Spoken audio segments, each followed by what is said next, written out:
Tapos samantalang pinag-iisip niya ito, makinig, yan. Narito, ang anghel ng Panginoon ay nagpakita sa kanya sa panaginip. So habang nagtatampo si Jose, siguro nagdadalamhati siya. Pati hindi siya akin, sabi ng girlfriend ko na buntis na pala siya sa ibang lalaki. Kahiyan to sa akin bilang lalaki, tama. At kahiyan ito sa aking mga mahal sa buhay. Alam nila matuwid ako at alam nila si Maria dalaga. Kahihiyan ito. Iniwalayan niya si Maria kasi hindi niya pa alam ang lahat. Habang siguro sa kalagitnaan ng kanyang pagtulog, nanaginip siya at sabi ng anghel sa kanya, Jose, anak ni David, huwag kang mangamba sa pagtanggap kay Maria na iyong asawa, sapagat ang kanyang pinagbubuntis o pinagdadalang tao ay lalang o puspos ng banal na spirito. Nakuha nyo? Sa panaginip ni Jose, naunawaan niya ang sinasabi ng Panginoon. At sabi pa ng anghel, ito pa, ito yung Tagalog translation ha, at siya'y manganak ng isang lalaki, at ang pangalang tatawagin mo sa kanya Jesus, sapagkat ililigtas niya ang kanyang bayan sa kanilang mga kasalanan. So doon sa panaginip, mga kapatid, kinausap siya ng anghel, naunawaan niya, si Maria ay malinis na babae. Yung kanyang pinagbubuntis, puspos siya ng banal na spirito ng Diyos. Anong sabi ganun? Sabi ng anghel sa kanya, bumangon ka, balikan mo siya. Sapagat yung kanyang pinagdadalang tao, hindi lang ito ang dinabing tao. Ito ay papangalan ng Jesus o Emmanuel. Ibig sabihin, ang tagapagligtas, Mark. Nakuha po ang tagapagligtas. Okay. Next, sabi dito, at nangyari nga ang lahat ng ito upang maganap ang salita ng Panginoon sa pamamagitan ng propeta na nagsasabi. Okay, sa verse 24, sabi niya, narito ang dalagay. Magdadalang tao. Ang dalagay magdadalang tao, sabi diyan, at manganganak ng isang lalaki, at ang pangalang itatawag nila sa kanya Emmanuel, na kung liliwanagin, ang Diyos ay sumasa atin. So, ibig sabihin ng Emmanuel o Jesus, no? Ang Diyos ay sumasa atin sa pamagitan niya. Kumbaga, ang Ama ay kasama natin dahil sa kanyang anak na si Jesus. Kasi si Jesus ang kapahayagan ng Ama. Sabi nga ni Jesus, ang nakakita sa akin, nakakita na sa Ama. Kasi actually, sa ang Diyos, wala siyang muka eh. Noong Old Testament, mamamatay ka pag nakita mo ang Diyos. Paano siya nagpapakita? Matinding liwanag. Sobrang liwanag na kahit pa ang mga pare, mamamatay sa sobrang liwanag ng Diyos. Naalala niyo si Apostol Pablo? Nung hinahabol niya yung mga Kristyano para pagpapatayin, ikulong. Dating si Saul, bago naging Saint Paul. May hinahabol yung mga Kristyano sa kalagitnaan ng Damascus na daan. Abay, bumulaga kay Pablo yung napakatinding sikat ng, hindi, mas matinding sikat sa araw, mas malupit pa sa liwanag ng araw. Sa madaling salita. Bumagsak siya sa karwahe, pati yung kanyang mga kasama, nakakabayo sila eh. Pagbagsak niya, sa sobrang liwanag, nabulag siya mga kapatid, sa sobrang tindi ng liwanag. At bukod tangi, siya lang nakarinig kay Jesus.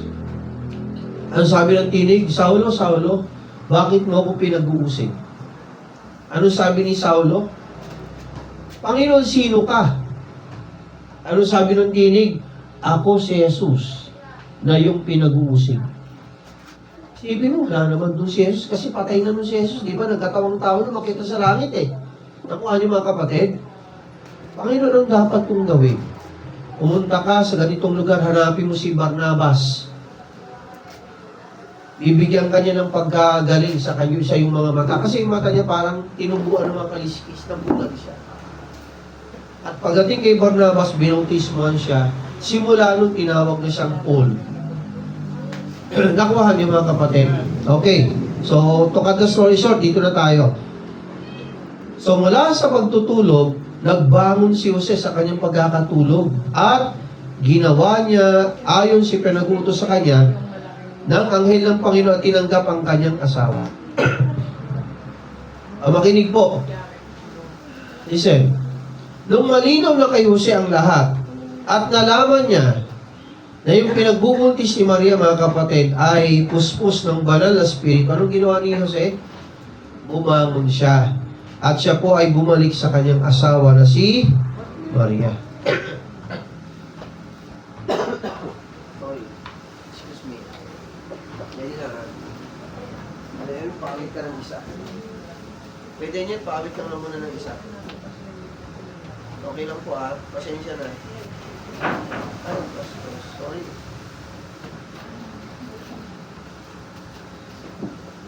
At Elmer, ngayon paawit nga ng isa lang.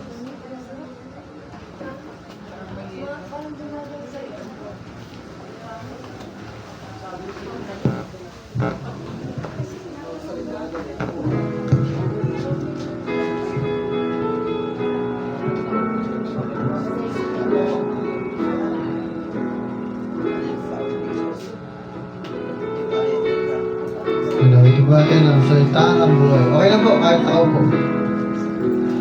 Nais kong laging marinig ang salita ng buhay, at ang Diyos ay makarinig sa salitang buhay.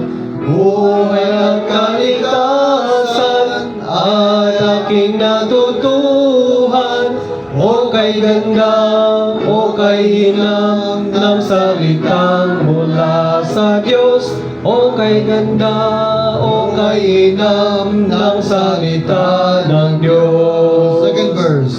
Jesus ang nagbibigay ng salita ng buhay, o may salang dingging tunay sa salitang buhay.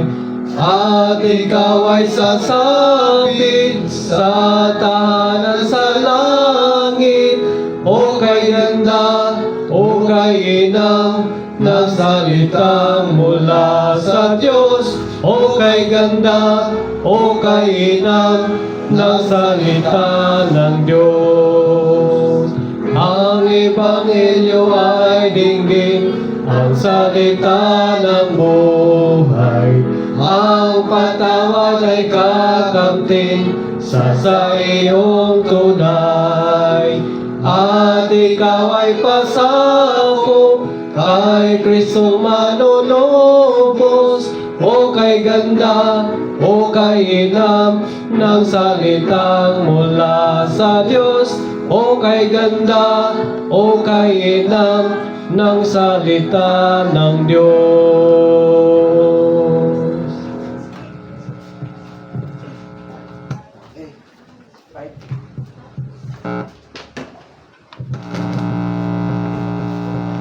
Balik tayo. Ay, siya na sa abala.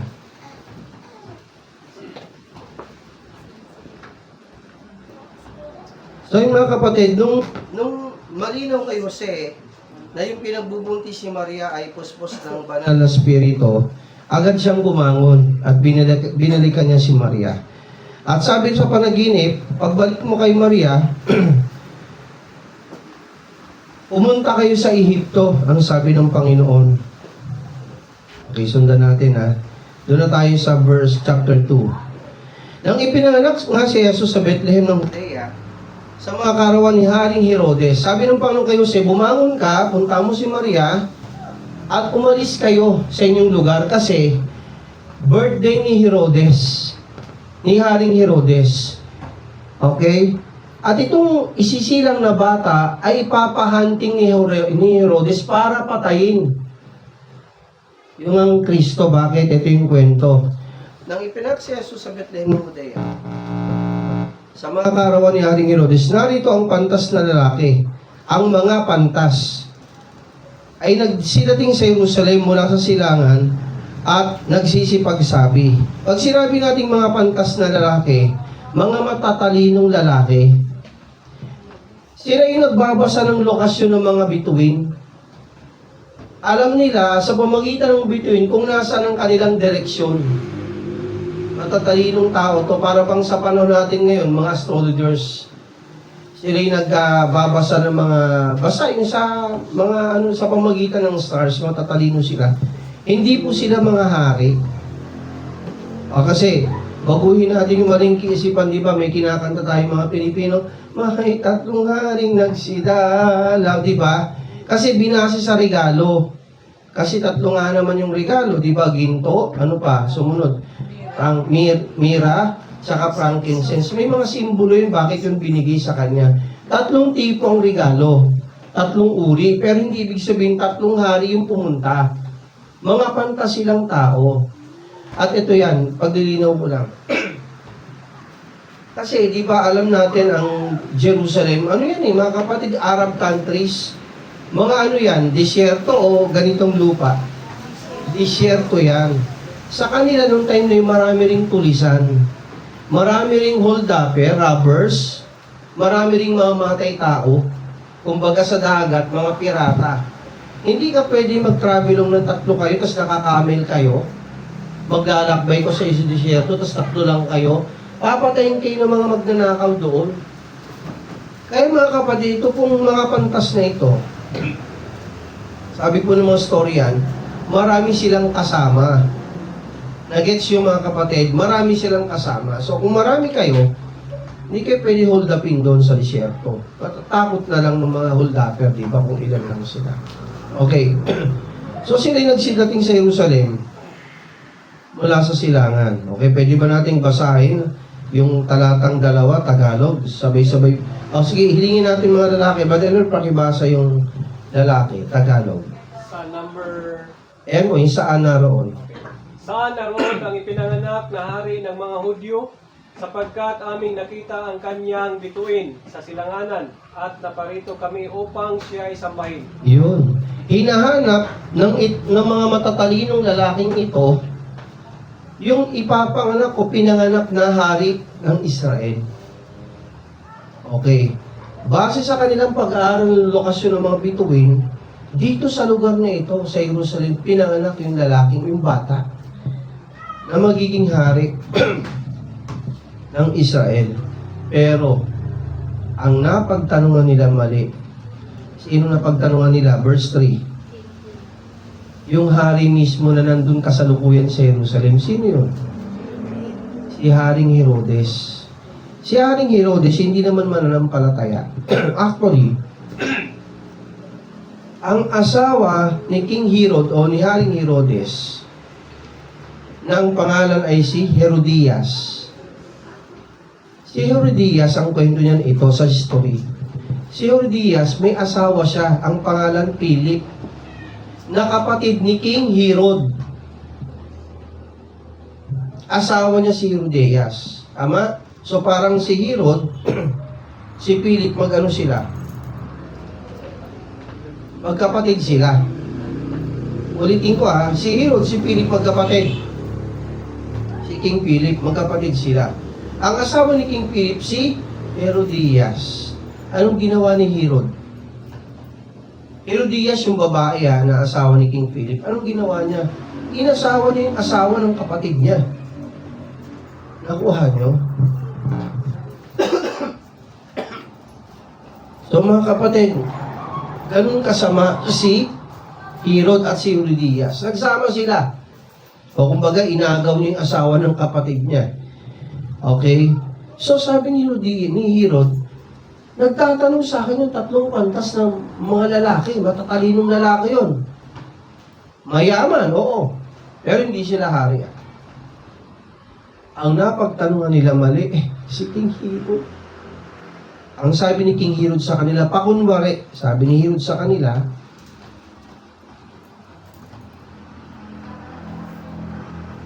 okay, ang sabi ni Herod sa kanila, sabi nito, nang marinig ito ni Haring Herodes kung saan pinanganak yung hari ng Israel, teka, sa isip ni Herod, ako yung hari. Naghahanap kayong bagong hari. Nagets nyo? Parang sa kanya, insulto yun. Ako yung hari, tapos sasabihin niyo, pinanganak na hari dito sa Jerusalem. Sa kanya, insulto yun. Anong ginawa niya? Sabi rito, Tinipon niya, pinatawag niya yung mga chief priest, mga matataas na pare, at mga saserdote, mga skriba ng bayan, at siniyasat niya sa kanila kung saan kaya ipanganganak si Kristo yung bata. Hanapin niyo nga kung saan ipapanganak na yung hari ng Israel. Eh ako ang hari. Galit na galit si Herodes. Okay, pakibasa niya, lakasan mo tong verse 5, Tagalog. Anong sinabi niya? Sige, pakibasa. Matthew 2 verse 5. They said unto him in Bethlehem of Judea, for thus it is written. At sinabi nila sa kanya sa Bethlehem ng Judea, sapagkat ganito ang pagkasulat ng propeta.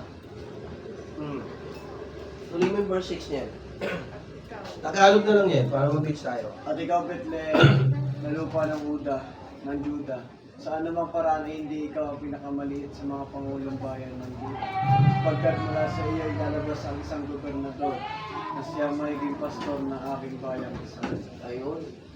Nung tinanong niya yung mga matataas na pare, ang sabi nila, mahal na hari sa probinsya ng Judea. Dito po sa ating lugar. Okay. At sabi nga dito, detalyado, sapagkat mula sa iyo, sabi sa lubang tipan, na dito nga talaga ipapanganak. Anong ginawa ni Herod? Yan. Okay, Tagalog, pakibasa ko yung mat. Nang magkagayoy, lakasan mo. Nang magkagayoy, tinawag ni Herodes ng lihim ang mga pantas na lalaki at kanyang siniyasat ng buong ingat sa kanila ang panahong sinilang ng bituin. Okay. So, bumalik siya dun sa mga pantas na lalaki. Sabi, siniyasat niya, inalam niya. Saan nga ba talaga? At alam ni Herodes kasi mga magagaling sa ano yun eh. Okay? Ano nangyari? Sabi nila, sige, sabi ni Herodes, sa verse 8, sige, pumunta kayo sa Bethlehem. At sinabi, kayo magsiparoon, sabi ni Herodes sa mga wise men, at ipagtanong nyo ng buong ingat ang tungkol sa sanggol. At pag nasumpuhan nyo siya, yung bata, yung sanggol ng pinanganak, bumalik kayo sa akin, ipagbigay nyo alam sa akin, upang ako na may makaparoon at siya aking sambahin. Hindi nila alam yung binabalak ni Herodes na ipapatay yung batang yun. Sinabi niya lang, sige, pag nalaman nyo, no, balik kayo sa akin, sabihin nyo kung nasan yung bata. Para ako rin ay, kunyari, sumamba sa batang yun. Kasi ang purpose ng mga pantas na taong ito, mga lalaking ito, mga kapatid, hanapin yung Messiah, si Jesus, at talaga sila'y sumamba sa Kanya. Yun lang, wala nang iba pa. Pero ang napagtanungan nila mali, si Herodes. Pero sabi ni Herod, sige, pumaroon kayo. Pagka nakita niyo ni bata, yung tamang lokasyon, yung eksaktong lugar, yung address, no? Talagang dinitali niya. Balik kayo sa akin. Pupunta rin ako sa kanya para sumamba. Pero sa isip ni Herodes, pupuntahan niya yung bata. Bakit, pastor? Abay, papalit sa kanya, kaaga-aga pa. Nakuha niyo? Ipapapatay niya talaga si Jesus. Okay, verse 9. Pakibasa, Kuya Christian. Tagalog, ayun sa taas. Tulungan niyo ako, medyo makakilala mo lang ako. Sinabi, pagkarinig ng hari ay nang sa gayon, ang kanilang lakad at narito ang bituing kanilang nakita sa silangan ay gayon din sa kanila hanggang sa sumapit at tumigil sa apat na ng sanggol. Okay, so madaling salita, natungto nila. Even yung lugar. Ano nangyari? O pakibasa, Soy. Yung verse 10 Tagalog, at nang makita, At nang makita nila ang bituin, ay nangalak sila na hindi kawasan. talagang nung nakita nila yung sanggol, tuhang-tuha sila. Isipin mo, ang pinangakong tagapagligtas, ang kordero ng Diyos, nandito na pinanganak na tuhang-tuwa sila. Okay. Tagalog, pakibasa. Nung sila'y natuwa, Brian, pakibasa. At nagsipasok, tayo ka, Brian. At nagsimasok sila sa bahay. At nakita na nila ang sanggol. Nakasama Huwag yung maingay. na si Maria at nanggang patira pa sila sa at nagsisimba sa kanila. Nagsisamba sa kanya. Nagsisamba sa kanila. At pagkabukas nila ng Sundan nyo ng mga mata nyo. kayamanan, ay inihandog nila sa kanya ang mga alay na ginto at mira. Okay. So natuwa sila. Ito na isang gulo pinangako sa atin nung unang panahon pa para sa magiging tagapagligtas natin, ang bayang Israel. Okay, sa kanilang kagalakan, marami silang dalang kayamanan. Ayan o. At pagbukas sila ng kanilang mga kayamanan, actually hindi lang tatlo yun eh. Kung tutuusin, marami pa yon. Pero binanggit lang yung tatlong mahalaga. Mga kayamanan tulad ng alay na ginto, ano pa? Kamangyang at mira. Okay, Pastor, bakit ginto? Bakit kamangyan? Bakit mira? Kasi mga kapatid, ginto, mga kapatid, ito ay nagsisimbolo mga kapatid ng pagiging hari ni Kristo. Kaya ginto, nakuha niyo mga kapatid? Siya'y maghahari naman talaga. Okay, pangalawa, bakit kamangyan? Ang kamangyan, ginagamit ito ng lumang tipa ng mga pare. Alam niyo, pinapausukan. Medyo maano yun sa ilong, di ba? Maano talagang maano ka sa ilong nun. Pero, ginagamit ito ng hari kapag sila pupunta sa templo. Nagets yung mga kapatid? Kasi bakit? Bakit kamangyan? Bakit ginagamit ang pare? Kasi mga kapatid, si Jesus, ang kahuli-huli ang pinakamataas na pare. Pagkatapos niya, wala na. Nagets yung mga kapatid? Siya na, ang huling pare. Mamaya kasi malalaman nyo. Okay, pangatlo, bakit mira? Ang mira ay mamahaling pabango. Napakamahal nito. Ito ay ginagamit ng mga Hudyo kapag kami namatay, pinapabango nila to sa patay. Nagets yung mga kapatid? Kaya mira, bakit paso? Kasi si Jesus, mamamatay naman talaga, di ba? Pagkatapos nun, mabubuhay siyang muli. Yun yung pinahid sa kanyang pabango nung siya binaba sa krus, mga kapatid eh. Ni Simon Sireneo, mayaman ni Simon Sireneo. Nung siya binabasa ko sa mga kapatid, talagang pinabanguhan siya. Okay. Eto na ngayon sa verse 12. Anong sabi ni Herod? Bumalik kayo. Pag bumalik kayo sa akin, sabi niyo yung lugar, pupuntahan ko. Bakit? Para ako'y pumunta rin sa kanya at sumamba sa kanya. Pero syempre, alam niyo ng Panginoon. Okay, pakibasa natin sabay-sabay yung taas, yung verse 12. Sabi diyan, at palibasa, sabihin nila na huwag sila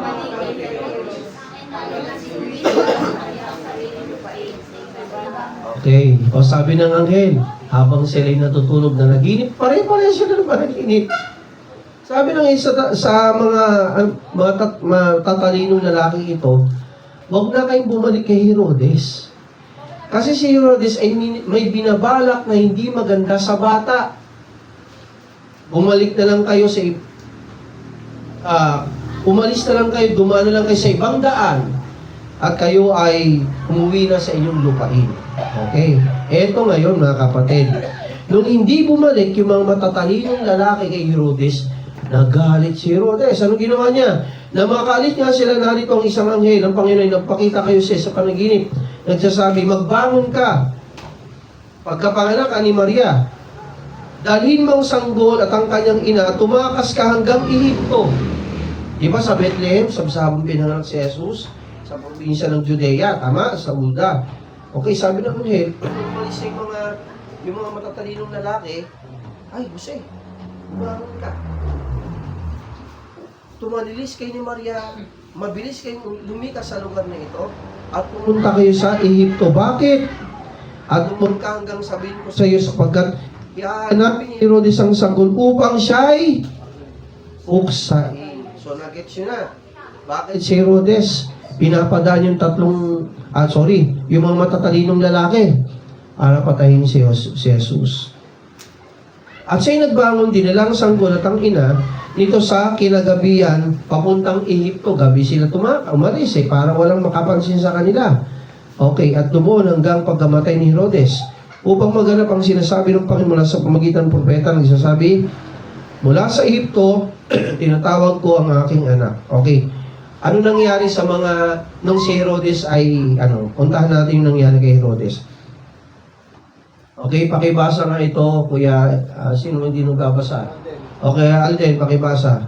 Na magkagayo, lakasan. Pagkagayon nang napansin ni Herodes na siya'y pinaglaruan ng mga pantas na lalaki, ay nagalit ng mainam at na ubos pinapatay ang lahat ng mga sanggol na lalaki na sa Bethlehem. Okay, next. Kay Daniel, tuloy mo. Thank you, Daniel.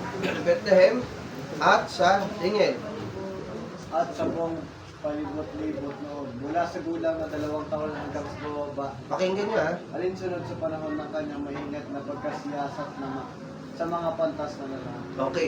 Ayon sa pag-aaral ni Herodes, mula nung pinanganak, mula nung yung mga lalaking pantas pumunta sa kanya, hanggang sa panahon ito, abay, halos 2 taon ang lumipas. Hindi siya binalikan nung mga pantas na lalaki. Ay, pambira, sabi ni Herodes, pinaglaruan ako ng mga lalaking yun, ah. Inisahan ako ng mga yun, ah. Dinaya ako, ah.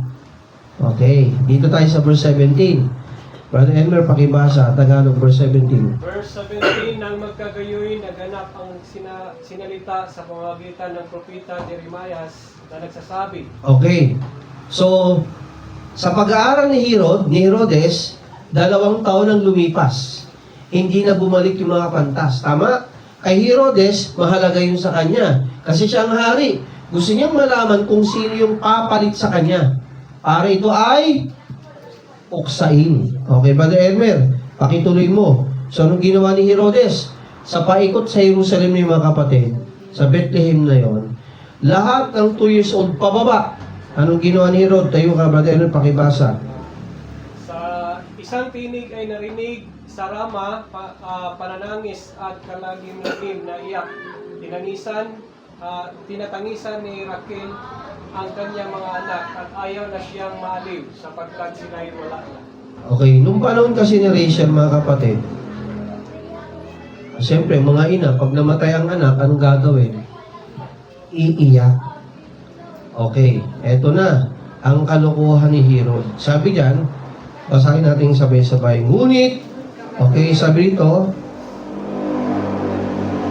okay, ngunit pagkamatay ni Herodes, narito, isang anghel ng Panginoon nagpakita sa paningib kay Jose at sa ito nagsasabing, bumangon ka at dalhin mo ang sanggol at ang kanyang ina, umatungo ka sa lupay ng Israel sapagkat nangamatay na ang mga nagmimithi sa buhay ng sanggol.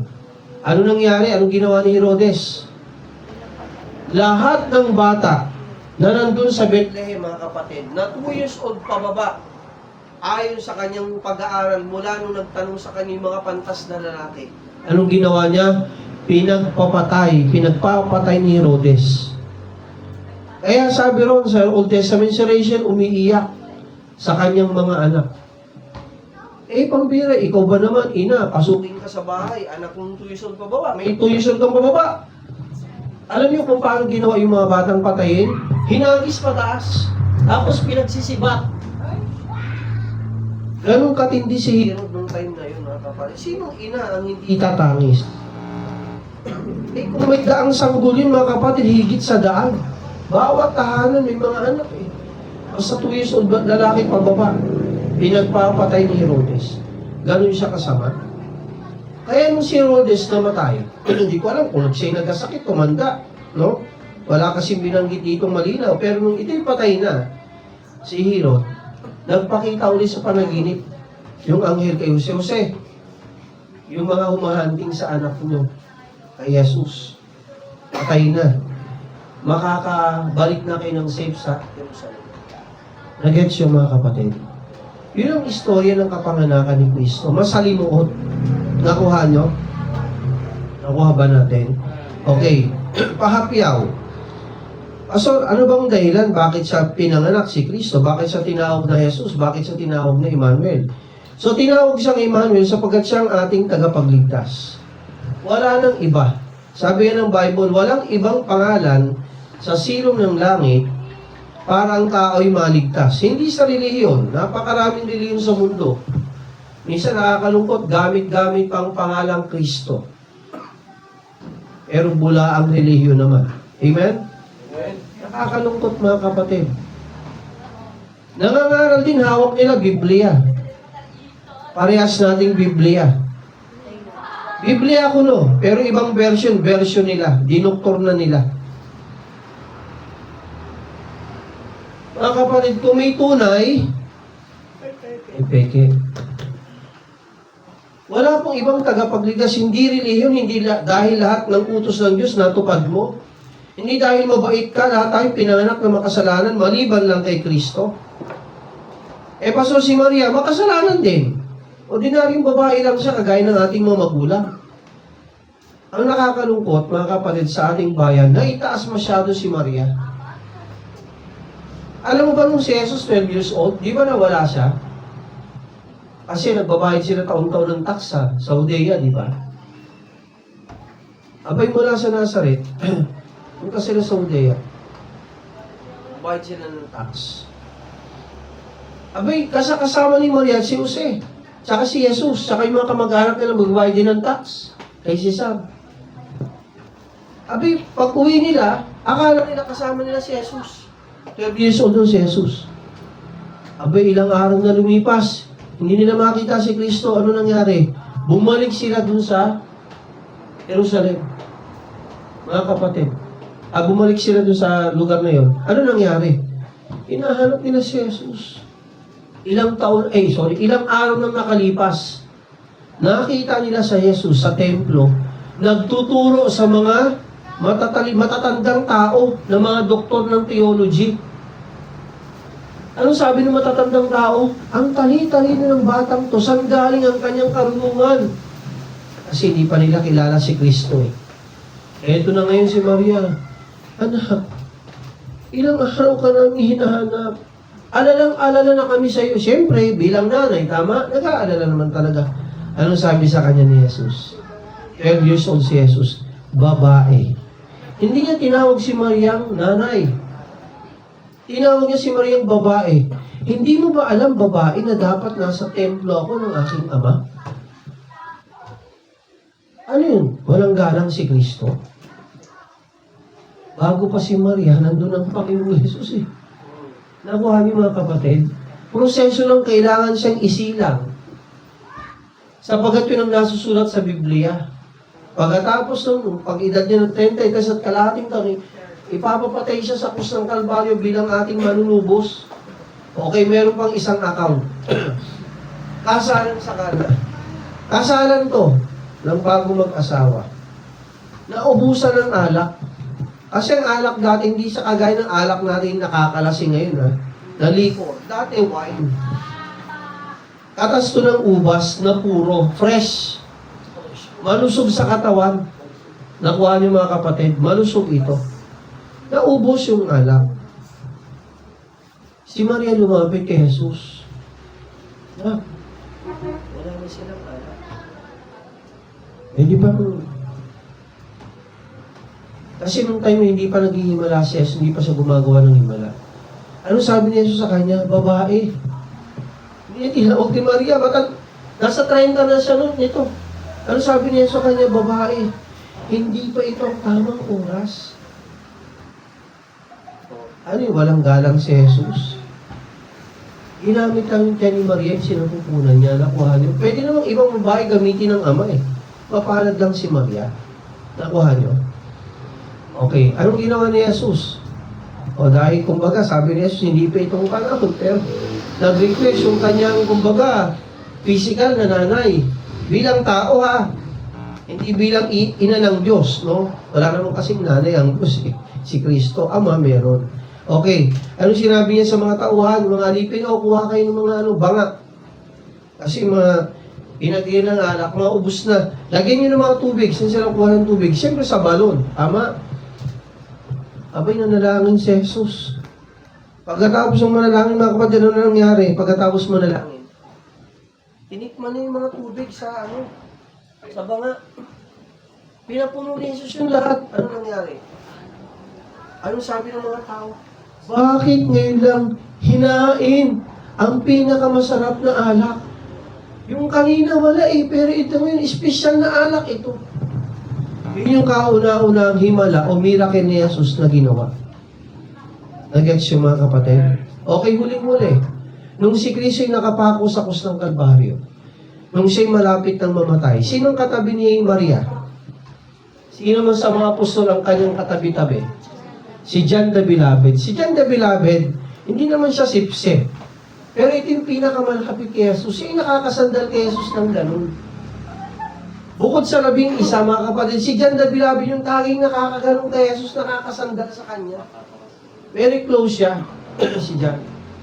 Okay, nung nagpulasan yung mga disipulo ni Kristo, dahil natakot baka sila, ipako din sila ipagpukulong sila Tanging si John the Beloved lang ang tumindig sa tabi ng naliga. Okay, heto na ngayon, malapit na siyang mamatay. Nandyan si Maria at si John the Beloved, isa sa kanyang disipulo. Anong sinabi niya? Makinig. Hindi niya sinabing ina ko. Ang sabi niya kay Maria, babae, ang iyong anak, si Juan. Ito naman si John, anong sinabi niya? Anak, ang iyong ina, si Maria. Malabang galang si Jesus. Alam niya kung sino siya. Nag-gets yung mga kapatid. So si Maria nakakalungkot, tinaas. At sinasabing ina ng Diyos. Alam niyo kung babalik lang si Maria, pagsasampalin tayo Nung pinangako nga si Kristo, may nagawa ba siya? Kung may kapangyarihan siya, di ba, pababain niya si Jesus walang sugat Pero hindi Doon sa napanood natin, anong meron? Yung lupa, hinawakan niya, di ba yung mga buhangin? Tapos, anong ginawa niya?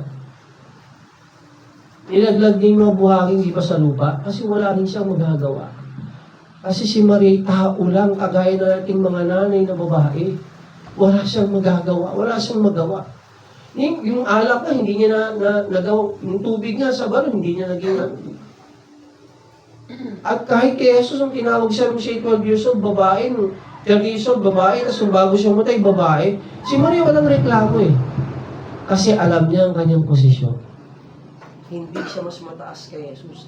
Hindi siyang tagapagligtas. At hindi rin siyang namamagitan sa tao at sa Diyos. Hello? Yun ang nakakalungkot sa kinalakyan nating reliyon. Na si Maria daw ay mediatrix. Yun ang turo sa akin ng mga pare at mga dati. Alam mo ba pag sinabing mediatrix, babae, tagapamagitan sa Diyos. Pero bang mediatrix sa Bible? Wala. Mediator meron. Sino yun? Tanging si Kristo lamang ang tagapamagitan ng tao at ng Diyos. Nakuha nyo? Hindi sila Jose. Sila John, sila St. Matthew, hindi sila. Mga dati din silang makasalanang tao na pinatawad ng Diyos, pinagubuhay. Alam niyo ba si Matthew? Tax collector, nagtatrabaho sa gobyerno. Nanguha ng mga tax. Kurap hindi. Pero binago ng Diyos. Si Mary Magdalene, anong istorya niya? Babaeng hostess. 7 relasyon sabay-sabay. Kaya mo yun? Ang kadiri naman yung sobra. Yun talaga si Mary Magdalene Pero bakit siya naging santa? Nakilala niya si Jesus, tama? Binago ang buhay ni Maria ng ating Panginoon. Kaya siya naging santa. Abay, kung sa ibang tao yun, pambira. Di ba sa ating santa, dumi-dumi mo, di ba? Mamatay ka, kriminal ka, santo-santo ka. Santo Pablo ka, mamatay tao ka, dami mong pinapatay. Pero mga kapatid, ito yan. Si Jesus hindi siya saint. Hindi siya santo. Kasi pag sinabi mong santo-santa, taong makasalanan na binago ng Diyos kaya sa saint o santa. Si Jesus hindi siya saint. Banal siya. Noon pa man. Siya ay Diyos na nagkatawang tao lang. Hindi siya pwedeng ihalili sa tao. Nagkatawang tao lamang siya. So, ibig sabihin, kung nagkatawan, hindi talaga siya tao. Galing niya sa Ama. Siya ay Diyos. Amen? Okay. So, mga kapatid, kapanganakan ni Kristo. Tayo po bilang Baptist, bilang mga Kristiyano, hindi tayo dogmatic na itong December 25, inanganak si Jesus. Okay? Kasi kung babalikan natin mga kapatid, yung kalendaryo ng Romans nung time na yon at kalendaryo natin, listen, magkaiba. Pangalawa, yung weather natin at weather nila, magkaiba rin. Tingnan mo yung mundo. Pilipinas, nasa ng Israel, nandun eh. Iba? Hiwalay. Mga kapatid eh, magkaiba, magkalayo. Magkaiba yung weather natin. Nung pinanganak si Kristo, ayon sa pag-aaral ng mga theologians, nung time na yun, taglamig sa Jerusalem. Sa atin nun, tag-init. Bakit? Kung taglamig sa kanila, sa atin, nung time na yun, anong buwan papatak yun? It's either, sabi ng mga theologians, April or May. Ang tanong sa atin, nung time na yun, malamig o hindi? Summer o hindi? Mga kapatid, summer sa atin noon. Magkaiba. Hindi tayo dogmatic. Listen hindi tayo dogmatic na December 25 si Kristo pinanganak talaga. Hindi tayo 100% naniniwala doon. Kasi hindi natin alam yung petsa doon at petsa natin talaga eh. Nagets yung mga kapatid? Walang eksaktong nakakaalam. Pero, listen, hindi masama na alalahanin ang kapanganakan ni Kristo para sa ating ikakapatawad ng ating mga kasalanan. Hindi masama na alalahanin na siya pinanganak pinanganak para ano, pastor? Ulitin ko hindi masama na siya nagunitain ang kapanganakan ni Kristo kung tama yung ating pag-aalala. Nakakalungkot kasi ito ang mundo nagse-celebrate December 25 ng Pasko. Walang problema doon. Kahit ano pang petsa, pwede. Kaso, ano nagiging sentro? Ang sentro, mga material na bagay. Regalo. Bigayan. Hindi naman masama. Ang malungkot, ito pa. Santa Claus is coming to town. Sino naging bida? Si Santa Claus. Listen. Santa. I-arrange mo nga yung pagkakaano ng letra. Satan. S-A-T-A-N. Tama? Santa. Hindi ba parehas ng letra? 5 letra. Parehong may S, parehong may 2 A, parehong may N, parehong may T. Makinig. Ang naitataas, hindi mo nga kilala kung sino talaga yung Santa Claus na yun. Naging bida. Na ang Santa raw, mamigay ng regalo. Para sa bawat isa. Nililoko naman tayo nung elementary tayo. Sabi kami ng medyas. Sabi ko, pasensya na. Medyas ko butas eh. Gising ko naman ako, wala naman bigay ng candy sa akin. Butas na kayo medyas ko, wala bang naman. Parang isang bata, yung tulog na sila, yung nanay nila nagpo-costume ng may puti, may pula, may balbas. Nung ginano ng kanyang mga mata, may nakita nga siya na ang ganong kulay. At nilagyan ng mga regalo ang kanyang medyas. O makinig, imbis na si Jesus ang itaas. Makinig, si Satanas pang itataas. Hello? Hello? Okay, pangalawa, Santa. Santo. Saan ginagamit yung to at ta? Di ba pag to, lalaki, tito? Di ba? Pag gumamit ka ng ta, saan gagamitin? Tita, lola, lolo. Santa, ginawa pang bading. Tapos lalaki daw yun may balbas. Hello? Isipin nyo nga, kung kayo mga normal. Pero mga kapatid, listen, huwag kayong maniwala doon. Kung may bida ng Pasko, walang iba kundi ang pangalan ni Santa Claus. Hindi natin kilala yun eh. Pangalawa, pasensya na ha. Satan pa yun sa mundo yun eh. Nakuha. Sino dapat ang maitangal ng Pasko? Si Kristo. Hello? Jesus Christ. Okay, sige, kung gusto mo yung kapanganakan ni Casey, ilagay mo ng buwan ng November. Walang problema. July, August, September. Kung gusto mo, buwan-buwan pa, i-celebrate ang birthday niya Walang problema doon kasi hindi naman talaga eksaktong December 25. Hello? Sa Bible, basahin mo kung may nakalagay dyan December 25. Magkaibang kalendaryo ng Israel na natin. Magkaiba rin ang Wedya. Nag-gets yung mga kapatid. Dapat sa ating pagdiwang ng Pasko, listen, ang maitanghal yung kapanganakan niya. Bakit siya naparito? Una, para tubusin ang ating mga sala. Nakuha niyo po? Amen. Pangalawa, iligtas tayo sa apoy ng impyerno. Pangatlo, bigyan tayo ng buhay na walang hanggan. Katiyakan ng langit. Hello? Pang-apat, gawin niya tayong mga anak at tagapagmana ng kanyang kaharian sa langit. Hindi ang material na bagay. Okay magbigay ng material na bagay. Pero huwag mong kakalimutan ang pinakamahalagang regalo na binigay sa atin ng ating Ama. Sino yung pastor? Sino? Si Kristo. Naalala ko nung kami grade 1, napakagandang tula. Hindi ko siya makakalimutan. Pasko.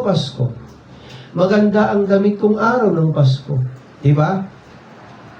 Higit na maganda, ano yun? Lalong maganda ang, ano yun? Pasko, magandang araw, magandang damit kong araw ng Pasko. Sabi rin, higit na maganda ang puso ng tao. Karugtong noon, dahil bakit? Si Kristo ay nasa puso mo. Sapagat ang tunay na diwa ng Kapaskuhan, walang iba kundi si Kristo. Hindi ang regalo, hindi dahil sama-sama kayo, hindi dahil kung ano matatanggap mo. Alam mo ba, ang pinakamahalaga sa araw ng Pasko, ang tanong, si Kristo ba'y tinanggap mo na sa buhay mo? Kasi siya ang pinakamatayog, pinakamamahaling regalo na binigay sa atin ng ating Ama sa Langit, si Kristo. Amen. Makatanggap ka ng kotse, laruan, bagong damit, maraming pera, limpak-limpak na pera. Kung si Kristo wala pa sa buhay mo, wala, maglalaho lahat ng mga yan. Tama? Pero si Kristo, anong hatid sa atin? Katiyakan ng langit, buhay na walang hanggan, pagbabago ng buhay. Nag-gets nyo? Okay, huli kong punto. Gusto kong puntahan doon ito. Yung puntohan natin. Yung mga matatalinong lalaki. Anong ginawa nila nung makita nila si Kristo, yung sanggol? Sila ay lumuhod. Tama? Alam niyo ba ang pagluhod ay tanda ng pagsamba? Sila ay lumuhod at sumumpa sa batang yun. Kasi alam nila si Kristo hindi lang ordinaryo na sanggol. Pinangako ng Biblia siya ang tagapagligtas, ang Misayas, ang kordero ng Diyos na mag-aalis ng mga kasalanan natin si Kristo lamang. Pagkatapos ng pagsamba, hindi natatapos doon. Kasama sa kanilang pagsamba, ano pastor? Pagbibigay ng regalo doon sa sanggol na nagngangalang Jesus. At hindi sila, mga kapatid, listen, hindi sila nagdalawang isip na ibigay yung pinaka-best na regalo sa sanggol na yun. Ay, ang mahal-mahal ito, ayokong ibigay ito. Anong sabi ron? May mga dala silang mga kayamanan. Hindi ko alam kung isang baul yun. Pero sabi doon, mga kayamanan. Mayayaman yun, mga kapatid. Marami silang daladalang kayamanan para sa sanggol. The best na bato, mamahaling hiyas, isa ron ay ginto, nagsisimbolo ng pagiging niyang hari. Tama? At frankincense, mga kapatid, insenso, sapagkat si Jesus ay pare. Huling pinakamataas na pare. Sumunod, mira, paggalang. Alam nila sapagkat itong sanggol na ito, hindi lang siya magtatanda, magbibinata. Alam nila, mamamatay siya eh. Kailangan niya ng pabangong mamahalin. Mga kapatid. Nagets yung mga kapatid. Abay, kung yung taong mayayamang yun, mga kapatid, na hindi lang ordinaryo kasi mga soldier sila. Abay, naghandog kay Kristo. Listen, hindi ba karapat-dapat ang ating Panginoon handugan din natin? Hello? Hello, mga kapatid. Hindi pa karapat-dapat ang Diyos nating tagapagligtas, ang Misayas na nagangalang Jesus, na tumubos ang ating kasalanan, nagpatawad sa atin, napako sa krus ng Kalbaryo para bigyan tayo ng katubusan sa ating mga sala. Listen, na nagbigay sa atin ng buhay na walang hanggan, hindi ba dapat tumanggap din siya ng regalo mula sa atin? Abay, kung yung mga tao ngayon, mayayaman, mga hindi lang ordinaryong tao, matataas na tao yun, nagbigay galang kay Kristo. Abay, sumumpa sa Kanya nagbigay. Abay, tayo rin po bilang mga Kristyano. Tama lang na magregalo rin tayo sa Kanya. Amen? Sapagkat ang pagbibigay sa Diyos ay simbolo, mga kapatid, ng ating pagsamba sa Kanya. Yung mga ginawa nating pagbibigay ng first fruits, is that your best? Alam mo yun, is that your best? Abay, kung yun ang best mo, praise God. Amen? Abay, kung hindi pa yun ang best mo, abay, ibigay mo yung best. Eh, pastor, na-late yung aking ibibigay sa Panginoon na first fruits. Oh, huwag mo hindi ibigay yan. Amen? Sambahin mo ang Diyos sa pamagitan ng pagbibigay ng best mong regalo sa Kanya.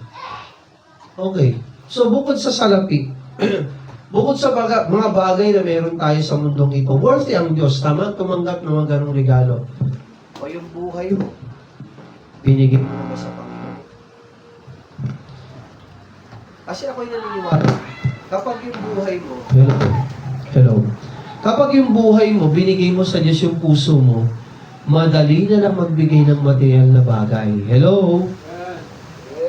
Madaling magbigay. Pag nagmamahal ka sa isang tao, wala kang pakialam. Listen, kung magkano yan, bibiliin ko yan para sa kanya kasi mahal na mahal ko siya. Tama, mali?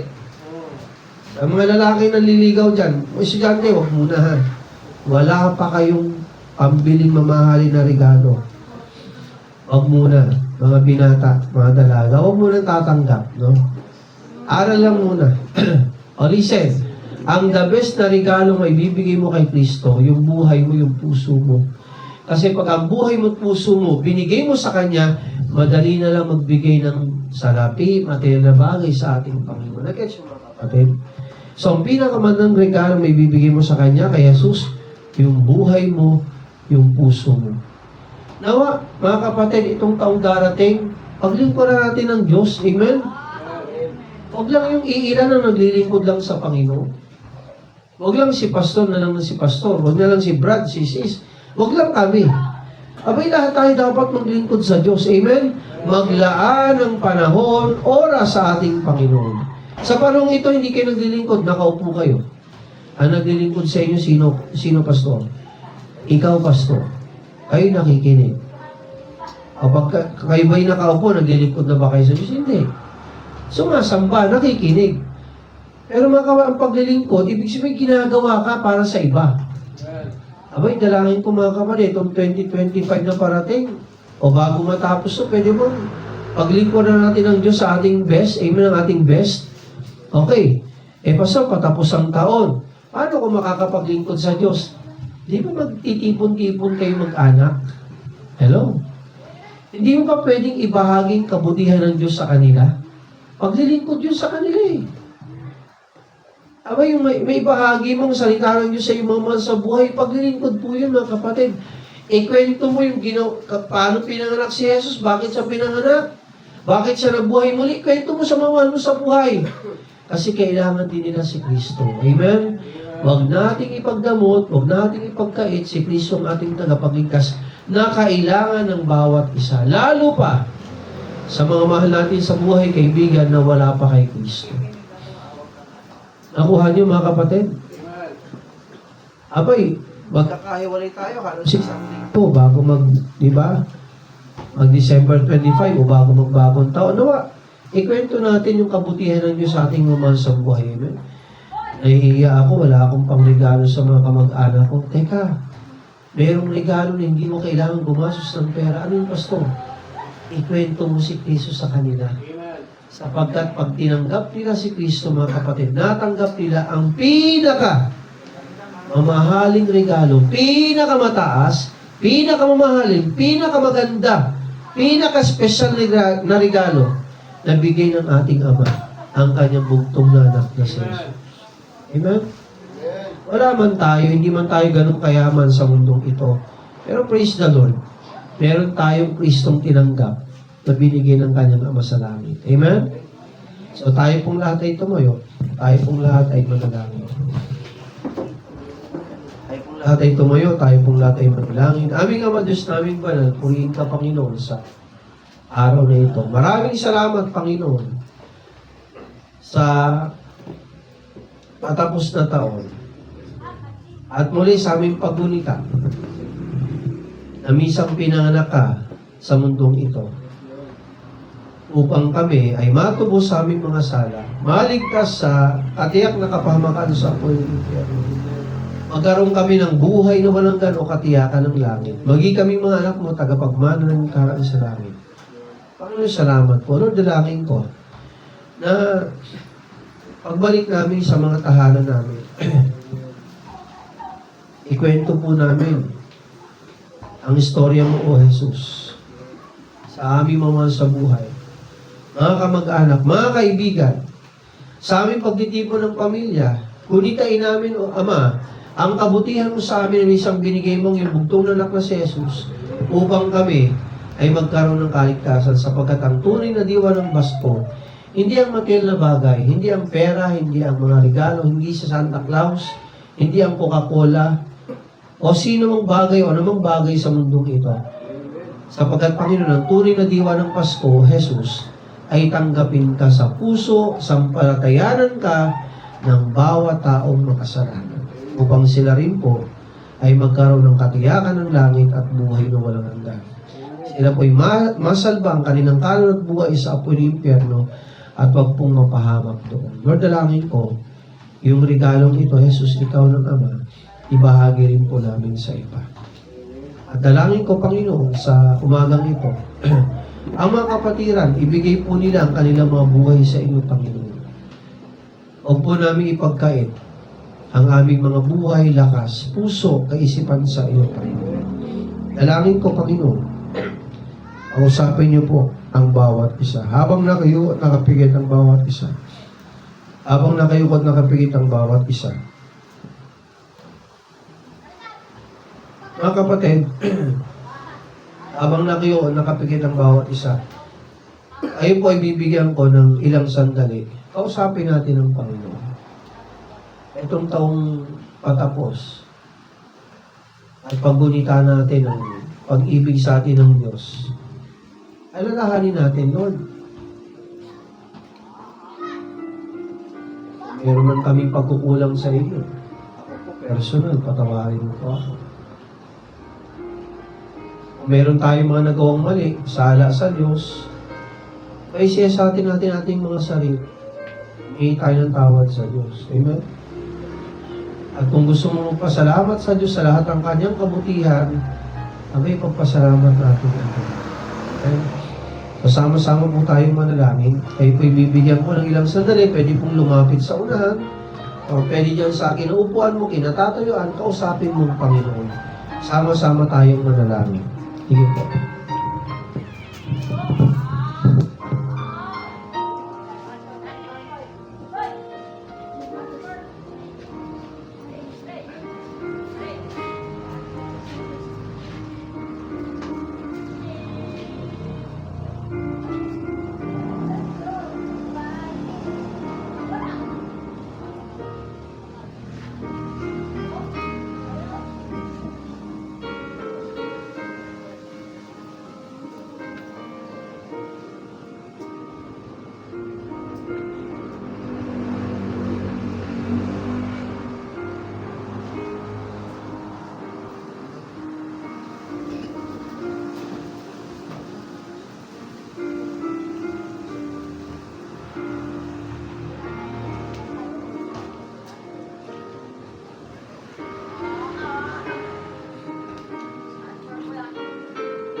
Jolliest Paskong Panalo na for the Jolly Lucky Delivery and win exciting free gifts.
May tayo pong lahat ito ngayon. Manalangin po tayo.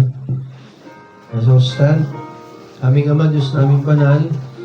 Maraming salamat po sa iyong buntong anak na si Jesus. Isa-isang regalo. Pinakamahalagang regalo. Nabigay niyo sa amin, Panginoon. Siya ang kordero mo, Panginoon, o Diyos Ama, na nagpatawad ng aming mga sala. Dahil sa regalo mong bugtong mong anak na si Jesus, ang aming mga sali ng ugasan ng patawad. Sa inyong harapan, kami nilinis mo na. Hindi na po kayo papahamak sa impyerno. Kami binigyan mo ng katiyakan ng langit, katiyakan ng buhay ng walang hanggan. Kami ginawa mo ng mga anak mo, tagapagmana ng iyong kaharian sa langit. At someday, Panginoon, harap kami sa iyo. Purihin ka. Dalangin ko, Panginoon, masumpungan mo kami na ang aming mga buhay ibigay sa iyo, ang aming puso, ang aming kaisipan, ang aming lakas, ibigay namin sa iyo, Panginoon. Paglingkuran ka namin, maging matapat kami sa iyo, Panginoon. At kami po doon sa iyong pangunahan. Lord, nilapit ko rin ang mga kapatid ng bawat isa. Tulungan mo nga kami, ang bawat isa sa amin. Mahalin ka lalo. Lumalim ang aming pag-ibig sa iyo. Ang aming pagkapahalaga sa iyo, Panginoon, sa iyong mga salita, lalo pang lumalim at lalo pang umukoy. At dalangin ko, Panginoon, patuloy mo kaming pangunahan. Bigay po namin ang aming puso, ang aming isipan, ang aming buhay at lakas sa inyo, at maging kami mga matapat mong mga anak. At patuloy po namin nilapit din sa iyo, O Diyos, ang aming mga pangangailangan, O Diyos, bilang simbahan sa aming lugar. Lord, tulungan mo kami. Ikaw ang aming buhay, ikaw ang aming pag-asa, ikaw ang aming kayamanan. Anoon po, O Diyos, ang tatahakin ng gawain mo dito sa Tagaytay bukas, sa mga susunod na araw, linggo, buwan at mga taon. Alam po namin, kasama mo kami at hindi mo kami pababayaan. Sa inyo po namin Diyos pinapagkatiwalang lahat at maging aming pag-stay dito, Lord. Kung kalooban mo, kausapin niyo po doon sa mayaman na pagbigyan pa kami ng ilang taon sa mababang halaga na kaya namin. Kung hindi man, Lord, let your will be done. Sa iyo po kami magtitiwala.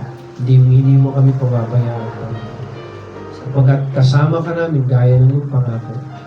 Lord, tulungan mo bawat isa lumago sa iyo. Lumalim ang aming pag-ibig sa iyo, ang aming pagtingin sa iyo.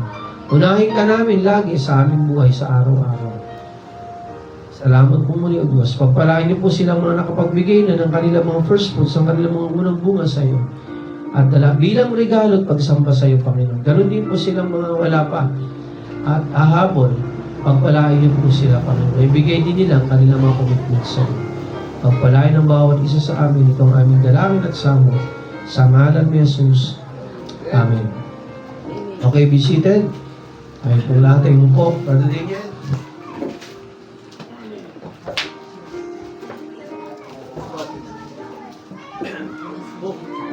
Wala yung ating mga ushers. Volunteer na si Christian. O sige na, tayo Chan.